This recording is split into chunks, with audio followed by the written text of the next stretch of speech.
반드시 예수가 그리스도이심을 믿을 때만 영원 구원이 있습니다. 여기에 제 간절한 소망이고 또 오직 우리 양평송학교의 성도들에게 바라는 믿음입니다. 저는 70 먹은 어느 목사님이 이러한 간증을 하며 눈물을 흘리는 모습을 보았습니다. 당신이 목회를 3, 40년 하면서 자신은 교인들을 종교인들로 만들었다. 그리고 내가 지금까지 목회하면서 종교인들을 만들어낸 나의 목회를 회개한다 라고 눈물 흘리면서 간증하는 그 모습을 저는 지금도 잊을 수가 없습니다. 자신은 열심히 나름대로 목회를 해왔다고 자부했을 것입니다. 그런데 그분이 딱 한 가지 놓쳤던 것이 깨달아진 겁니다. 예수 그리스도가 없는 메시지가 종교일 뿐이라는 것. 예수가 왜 그리스도라는 이 메시지가 없는 메시지는 죽은 메시지다. 그래서 당신은 지금까지 죽은 메시지를 종교인들을 만들어내는 메시지를 해왔다라고 눈물로 회개하는 그 모습은 너무나 아름다운 모습이었습니다. 유대교 대제사장들과 서기관들은 그리고 그의 부모들은 하나님을 믿으라고 강조해왔습니다. 그리고 그들은 그 복음의 자신들이 가지고 있는 복음의 말을 내려왔고 그리고 전 세계인들의 종교인을 만들어내었습니다. 그들이 전한 메시지, 유대인들이 전한 하나님을 섬기고 하나님을 공경하라고 하는 메시지, 그 메시지는 살아있는 메시지인 것 같지만, 생명 있는 메시지인 것 같지만 거기에는 구원이 없는 메시지였습니다. 거기에는 그리스도가 없는 메시지였습니다. 그래서 전 세계의 종교인들을 만들어내는 유대교가 되어버렸습니다. 제가 우리 양평송학교 성도들 중에 제일 마음 아픈 것은 종교를 복음이라고 붙잡고 신앙생활하는 사람들을 보면 제일 마음이 아픕니다. 제가 볼 때는 종교예요. 근데 당신은 복음이라고 붙잡고 있어요. 그 모습을 보면 참 마음이 아픕니다. 오늘 여정대 헌신 예배 드리는 모든 성도들에게 하나님의 구원의 약속이 믿음으로 살아있기를 권세 있는 주 예수 그리스도의 이름으로 축복합니다. 하나님은 하나님이 부르시는 모든 주의 백성들에게 하나님은 이렇게 축복하십니다. 하나님이 부르신 모든 하나님의 사람들은 과거에도 축복하셨습니다. 현재에도 축복하셨습니다. 미래에도 축복하셨습니다. 믿으십니까? 아유, 목사님, 내 과거가 어떤 과거인데요? 근데 알고 보니 그게 축복이었어요. 아니, 목사님, 내 현재가 지금 얼마나 너무 고통스럽고 힘든데요? 알고 보니 그게 축복이었어요. 목사님, 내 미래에는 소망이 없는데요? 알고 보니 그것이 축복이었어요. 하나님은 하나님이 부르신 그 모든 성도들에게 하나님이 이렇게 과거, 현재, 미래를 가지고 근원적으로, 시대적으로, 대표적으로, 기념비적으로 불가항력적인 축복으로 하나님이 준비해 놓으신 줄 믿습니다. 그래서 우리는 종교생활과 복음생활 다시 한번 영적으로 구분해서 내가 지금 영적으로 복음 생활하고 있는지 종교 생활하고 있는지 오늘 오전에 메시지를 전했던 것 같이 다시 한번 붙잡기를 기도합니다. 종교 생활을 하면 안 되는 이유가 뭘까요? 종교 생활하면 안 되는 이유. 종교의 시조는 가인으로부터 시작됐습니다. 그는 처음엔 복음의 생활로 시작했습니다. 그런데 창세기 4장 3절에 세월이 지난 후에 바뀌었죠. 아까 우리 차장로님이랑 잠깐 이야기하면서 평생 동안 신앙생활을 잘 하다가 죽을 때쯤 돼서 예수님을 부인하고 죽으면 어떨까? 그와 같이 불쌍한 사람이 어떨까? 그러한 사람이 있으면 어떨까? 그래서 우리는 죽기 전에 어떤 기도 제목을 잡아야 될까라고 그러한 이야기를 잠깐 했습니다.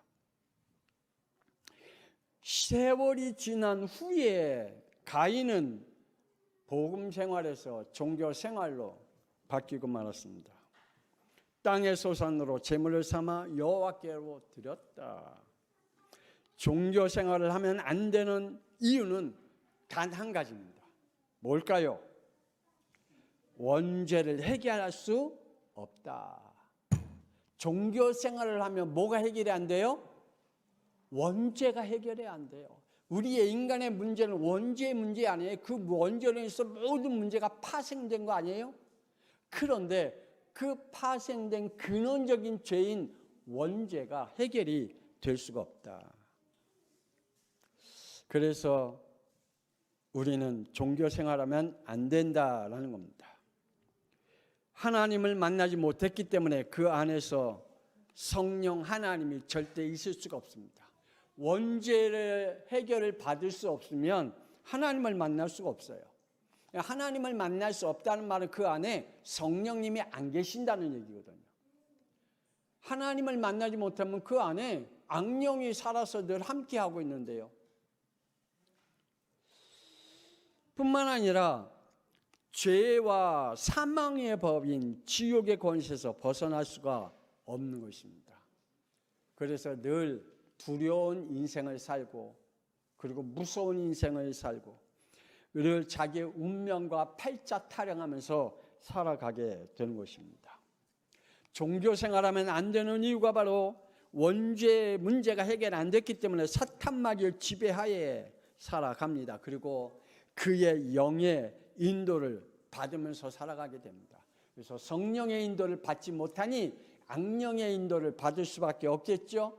그러면 자기는 나름대로 하나님을 믿는다라고 말하고 있지만 모든 행동의 행위의 범위는 악령의 인도를 받는 삶의 행위의 범위 속에 살아가기 때문입니다. 종교 생활을 하면 안 되는 이유가 뭡니까? 복음에 순종할 힘이 그에게는 없습니다. 종교 생활하면 안 되는 이유가 뭐라고요? 복음에 순종할 힘이 없어요. 하나님의 말씀이 내 안에 하나님 말씀 맞죠. 근데 그 말씀에 맞는데 순종할 힘이 없어요. 그 말씀을 이룰 힘이 없어요. 내게 영적 싸움을 할 힘이 없어요. 그래서 종교 생활만 안 돼요. 창세기 4장 7절에 네가 선을 행하면 어찌 낫을 들지 못하겠느냐. 선을 행하지 아니하면 죄가 문에 엎드려 있느니라. 죄가 너를 원하나 너는 죄를 다스릴지니라. 죄를 다스릴 수 있는 힘도 없고요. 이길 수 있는 힘이 없어요. 뭐 하면요? 종교 생활하면. 그래서 종교 생활하지 말라는 것입니다. 종교 생활을 하면 안 되는 이유가 뭡니까? 창세기 6장 2절에 자기가 좋아하는 일들만 골라서 살아갑니다. 하나님이 원하든 안 하든 그건 나와 상관없어요. 내가 원하는 것, 내가 좋아하는 것만 골라서 살아가요. 어떤 사람이요? 종교 생활하는 사람. 그래서 하나님이 원하는 삶이 아닌 자기가 원하는 삶을 살아가요. 더욱이 창세기 6장 5절에 세상의 흐름을 타고 가며 자신의 생각과 마음과 계획이 우선순위를 둔 우상숭배의 삶을 살아가요. 하나님의 것을 버리고 자기가 우선순위를 둔 모든 것들은 우상이에요. 자연에 있는 것든 무엇이든 간에 다 우상이 되어질 수밖에 없는 거죠. 그래서 하나님의 심판이 있기 때문입니다. 종교생활은 최후에는 뭐가 있다고요? 하나님의 심판이 있다. 그래서 종교생활하면 안 돼요. 그렇다면 복음생활은 하나님의 약속입니다. 하나님의 약속을 붙잡고 오늘 복음의 축복을 누리길 원합니다.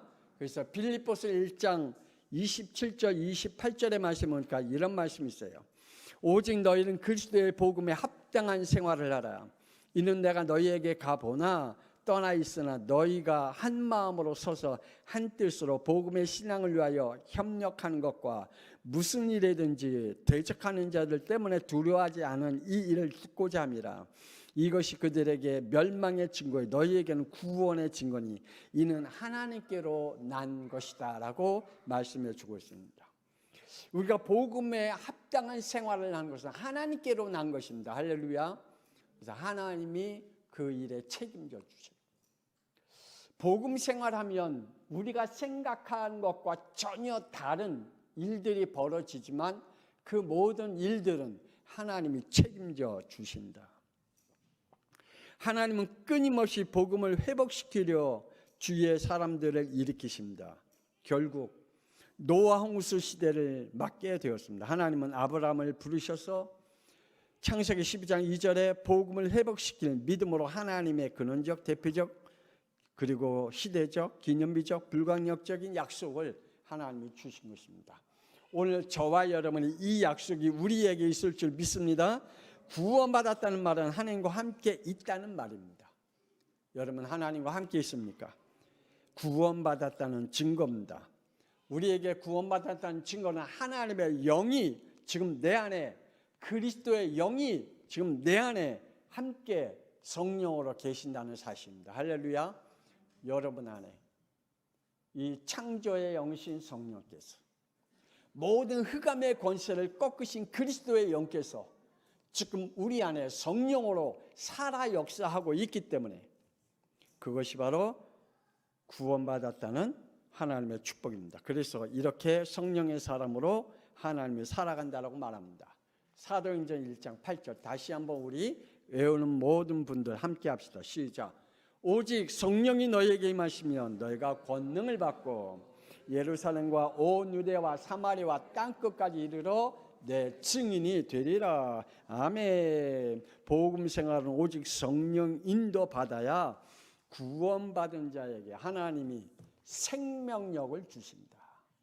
여러분에게 하나님의 살아있는 생명이 있습니까? 하나님의 창조의 생명이 있습니까? 죽은 생명이 있습니까? 살아있는 생명입니까? 그래서 하나님과 함께하는 이 복음 생활이 얼마나 중요한지, 그 복음 생활은 하나님 분명히 합당한 열매를 맺게 하신다라고 말씀해 주고 있습니다. 두 번째, 하나님의 약속을 받은 여전도입니다. 하나님의 약속은 임마누엘입니다. 할렐루야. 하나님의 약속은 뭐라고요? 임마누엘입니다. 이것이 창세기 1장 26절 27절에 하나님이 우리에게 약속한 우리 인간의 근본이기 때문입니다. 하나님이 이르시되 우리의 형상을 따라 우리의 모양대로 우리가 사람을 만들고 하나님이 자기 형상 곧 하나님의 형상대로 사람을 창조하시되 남자와 여자를 창조하셨다라고 말씀해 주고 있습니다. 하나님의 근본은 하나님과 함께하는 겁니다. 우리의 인간의 근본은 하나님과 함께하는 것입니다. 그것이 뭐라고요? 임마누엘이다.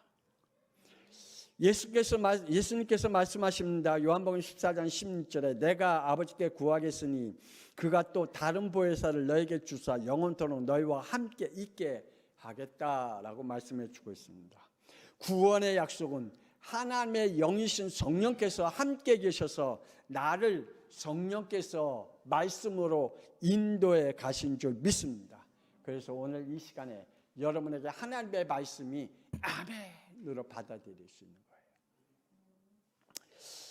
어떻게 이런 일들이 일어날 수 있습니까? 요한복음 14장 26절에 보혜사 곧 아버지께서 내 이름으로 보내실 성령, 그가 너희에게 모든 것을 가르쳐 내가 너희에게 말한 모든 것을 생각나게 하리라. 할렐루야. 예수 그리스도의 이름으로 보내실 하나님의 약속인 선물, 성령께서 우리와 함께 하시겠다. 왜요? 하나님께서 하시고자 하는 일들을 우리를 통해서 이루어 가시기 위해서입니다.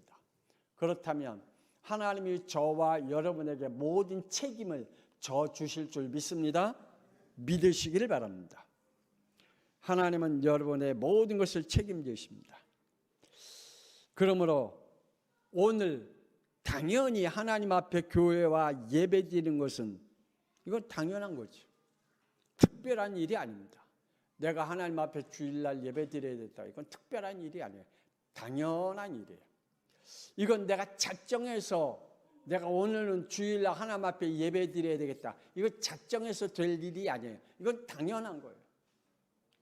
내가 하나님 앞에 예배 드려야 하는 내가 이러한 예배 시간을 가져야 되겠다. 이건 아니에요.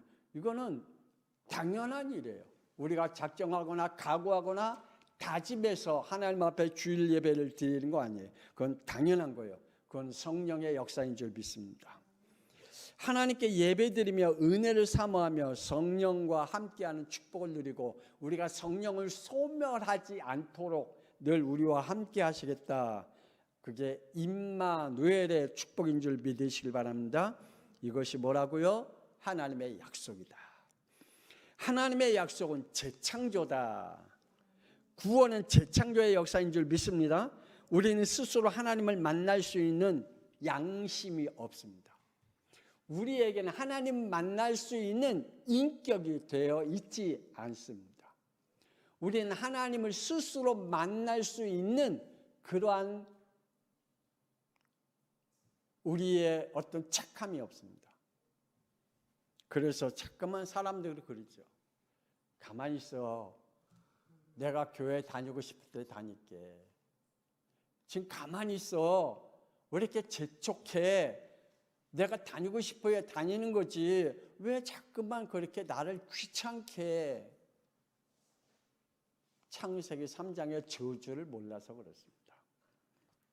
우리 인간은 내가 스스로 하나님 만날 수 있는 힘이 없어요. 양심이 없어요. 우리에겐 그러한 진실함도 없어요. 원죄로. 그래서 하나님이 우리와 함께 하시겠다. 우리에게 있는 것은 오직 이것뿐입니다. 창세기 3장 원죄성만 우리에게 있습니다. 우리에게 뭐만 있다고요? 원죄성만 있어요. 우리에겐 죄성만 있어요. 우리 인간에게는 나는 바르게 살고 싶어. 아니요. 우리는 바르게 살 수 없다니까요. 죄성만 가지고 산다니까요. 나는 진실하게 안 된다니까요. 우리는 죄성만 가지고 산다니까요. 우리의 인간은 죄성만 가지고 살고 있기 때문에 안 됩니다. 그런데 하나님이 우리를 구원하시겠다. 이것은 예수님께서 죽으시고 부활하신 재창조의 역사로만 가능한 줄 믿습니다. 그래서 하나님이 사람으로 오신 겁니다.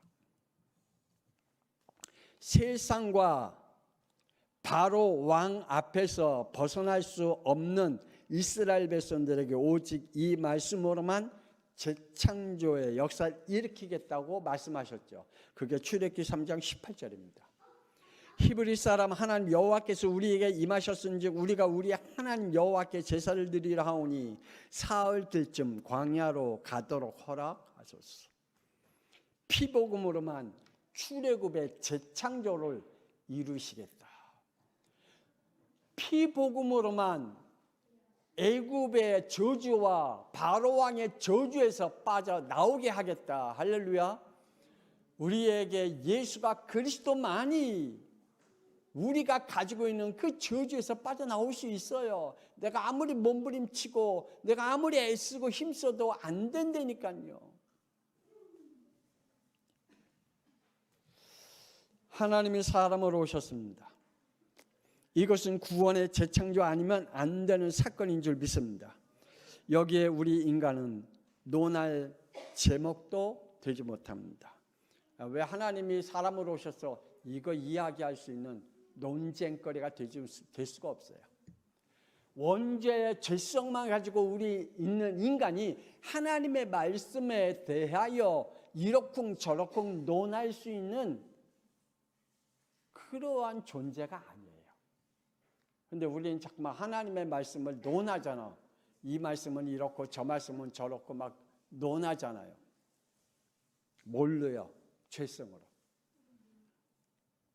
마지막으로 세 번째, 미래를 책임질 여전도입니다.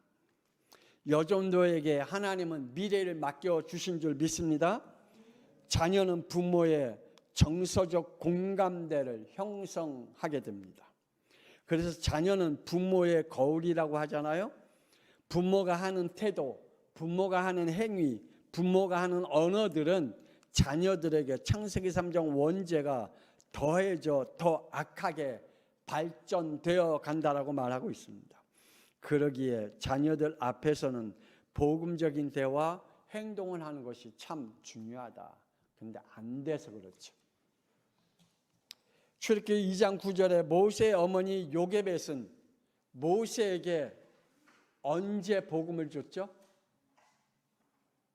언제? 젖 먹일 때. 젖 먹일 때.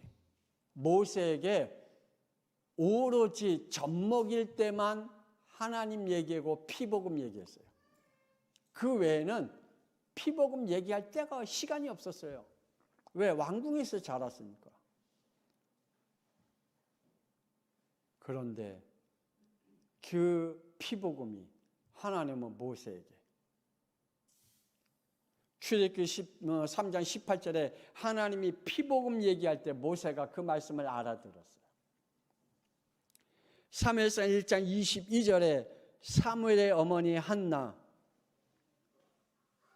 이 한나가 사무엘에게 언제 복음을 전했어요? 젖 먹일 때. 그 외에는 어디에 사무엘이 살았어요? 성전에서. 복음을 전할 수 있는, 엄마가 복음을 전할 수 있는 시간이 없었어요. 그런데 사무엘에게 엘리 제사장 집에 어떠한 일이 있어도 시험에 들지 않았어요. 엘리 제사장의 두 아들이 무슨 짓을 하더라도 거기에 시험 들지 않는 복음을 붙잡았어요. 우리는 시험 들잖아요.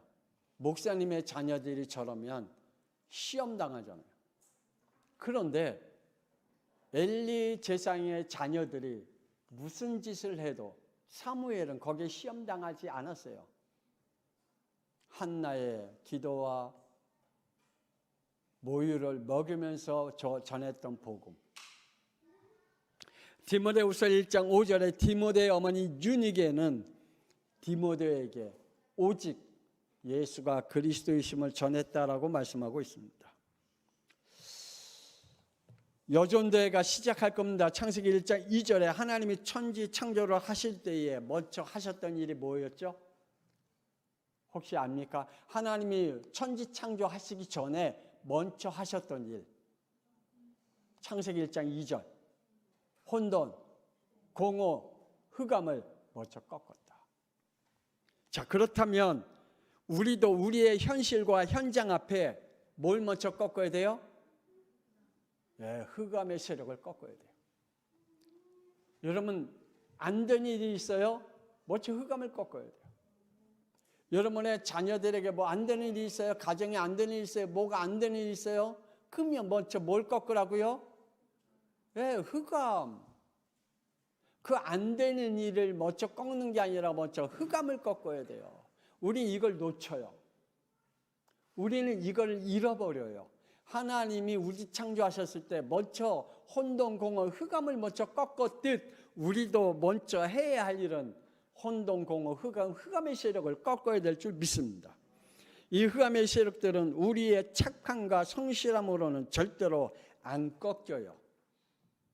우리가 아무리 자녀들에게 사랑을 준들, 자녀에게 잡혀있는 흑암의 권세를 그 우리의 사랑으로 안 꺾인다니까요. 우리가 아무리 자녀들에게 먹을 것, 입을 것, 좋은 명품을 산준다 할지라도 그 흑암은 안 꺾여요. 꺾이는 것은 오직 예수 그리스도의 이름으로만 꺾일 줄 믿습니다. 하나님은 말씀하십니다. 출애굽기 3장 19절 20절 내가 아노니 강한 손으로 치기 전에는 애굽 왕이 너희가 가도록 허락하지 아니하다가 내가 내 손을 들어 애굽 중에 여러 가지 이적들로 그 나라를 친 후에야 그가 너희를 보내리라. 아멘. 하나님이 이스라엘 백성들을 애굽에서 내올 때에 그냥 그래 나와라 그러지 않는다 그랬어요. 먼저 뭐 하신다고요? 애굽의 강한 손을 먼저 꺾겠다. 애굽의 강한 자들을 먼저 꺾겠다. 그래서 하나님은 10가지 재앙으로 애굽의 강한 자들을 꺾어버렸잖아요. 여러분의 가문에 있는, 여러분의 가정에 있는, 혹은 여러분의 주위에 있는 여러분의 강한 자가 누구예요? 하나하나 꺾어버려야 돼요. 권세는 주 예수 그리스도의 이름으로 하나하나 꺾어버려야 돼요. 하나님은 애굽의 10장을 꺾어버렸잖아요. 결국은 바로 왕을 꺾어버렸잖아요. 꺾으시기를 주 예수 그리스도의 이름으로 축원합니다. 출애굽은 애굽 왕의 강한 자를 꺾어야 하듯 붙잡고 있는 강한 자를 꺾어버려야 돼요. 그것이 우리 여전도회가 시작해야 할 겁니다. 열받지 말고, 그것 때문에 잘못 이루거나 병들지 말고 먼저 강한 자를 꺾어야 돼요. 하나님이 꺾어주실 줄 믿습니다. 재창조의 역사를 일으키면서. 그래서 기회가 날 때마다 사도행전 5장 42절 우리 다 같이 시작. 그들이 날마다 성전에 있든지 집에 있든지 예수 그리스도라고 가르치기와 전도하기를 그치지 아니하니라. 아멘. 우리가 선포해야 할 것은 딱 하나예요. 예수는 그리스도. 아니 목사님 이거 가지고 뭘 어떻게 그거 가지고 돼요. 예수는 그리스도로 선포할 때에 될 줄 믿습니다. 그러면 히브리서 6장 14절 15절 우리 다 같이 읽어봅시다. 시작. 이르시되 내가 반드시 너희에게 복주고 복주며 너를 번성하게 하고 번성하게 하리라 하였더니 그가 이같이 오래 참아 약속을 받았느니라. 아멘. 하나님이 이러한 우리 여전도에게 하나님의 약속을 받은 자들에게 분명히 말씀합니다. 내가 반드시 너희에게 복주고 복주며 너를 번성케 하고 번성케 하리라. 오래 참고 약속을 받았느니라 라고 말씀하듯 우리 여전도회가 오늘 아주 간단하게 우리 여전도회 성도에게 메시지였고 우리 성도들에게 메시지를 줬습니다. 이 메시지 붙잡고 여러분에게 승리하기를 권세는 주 예수 그리스도의 이름으로 축복합니다. 하나님의 은혜를 감사합니다. 오늘 우리 여전도 성도의 하나님의 약속 붙잡고 어떻게 응답받아야 갈지, 어떻게 내가 영적 싸움을 해야 될지, 어떻게 내가 종교 생활이 아닌 복음 생활을 해야 될지, 어떻게 우리의 가정의 후대에게 복음의 유산을 남겨줘야 될지 오늘 말씀을 통해서 다시 한번 확인했습니다. 하나님 오늘 말씀을 붙잡고 우리의 가슴속에 기도의 제목을 담고 기도하는 것들이 다 응답받을 수 있도록 축복하여 주옵소서. 우리 여전도회가 살아야 하나님 우리 가정이 살고 후대가 살고 교회가 살게 됩니다. 그리고 미래가 삽니다. 하나님께서 우리 여전도회 성도들에게 힘을 주시고 우리 회원들에게 하나님께서 하시고자 하는 하나님의 모든 일들이 그들을 통하여 성취되게 하여 주옵소서. 이제는 살아계신 주 예수 그리스도의 은혜와 하나님의 놀라우신 사랑하심과 성령님의 감동함과 내주 인도 역사 교통하심이 오늘 하나님의 약속을 붙잡고 흑암의 권세를 꺾으며 예수가 그리스도이심을 선포하며 그 안에 재창조의 역사를 일으키는 것들을 확인하며 하나님의 구원의 역사를 이루어 가시기를 간절히 원하는 우리 여전도 회원 위에 그리고 모든 성도들 위에 지금으로부터 영원토록 함께 있을지어다. 아멘.